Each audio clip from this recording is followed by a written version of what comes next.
नहमदहु नसल्ली रसूलिहिल करीम अम्मा बाद फ़ौज़ बिल्लाहि मिनश शैतानिर रजीम बिस्मिल्लाहिर्रहमानिर रहीम अस्सलामु अलैकुम व रहमतुल्लाहि व बरकातहू। नाज़रीन, BH दुआ करना यूट्यूब चैनल की जानिब से रोज़ की तरह आज भी हमारा जो वीडियो है ये रूहानी अमल पे है।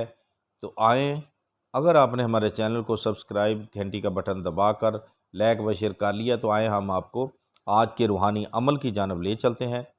आज का हमारा अमल है दिल के वसवस से दूर करने का। अगर एक किसी भी मर्द, औरत, बच्चे, बूढ़े, जवान को वसवसे आते हैं, दिल में बुरे बुरे ख्यालात आते हैं, ये आज का हमारा जो अमल है ये उसके लिए है। आज का हमारा रूहानी अमल वसवसे दूर करने पे है।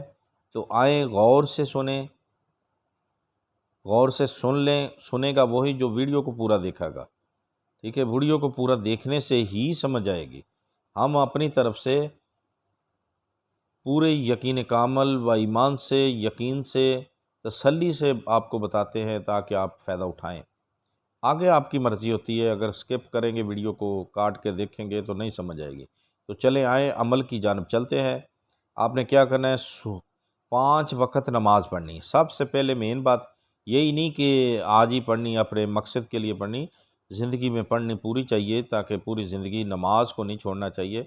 नमाज पढ़नी चाहिए, नमाज की कोई माफ़ी नहीं है, लाजमी पढ़नी चाहिए। क्या करना है, आपने सूरत फलक जो है हर नमाज के बाद 13 मरतबा पढ़नी है। अव्वल आखिर 3 मरतबा नमाज वाला दुरूद शरीफ पढ़ना है, ठीक है। अगर पानी है तो ठीक, नहीं है तो आप अपने कल्ब पे फूंक दे लें। पानी मिल जाए तो बेहतर, नहीं मिलता तो आप अपने कल्ब पे फूंक मार लें, ठीक है। 5 वक्त बाद जमात नमाज पढ़नी है। सूरत फलक जो है ये 13 मरतबा बमाए दरूद पाक 3 मरतबा इब्राहीम के साथ पढ़कर अपने जिस्म पे, अपने कल्ब पे, अपने सीने पे फूंक दें। इंशाअल्लाह चंद दिन के अंदर वसवस से जो आते हैं, आपके दिल में ख्यालात बुरे बुरे आते हैं, वो इंशाअल्लाह ख़त्म हो जाएंगे। तो देखते रहिए हमारा BH दुआ करना यूट्यूब चैनल। अल्लाह हाफ़िज़।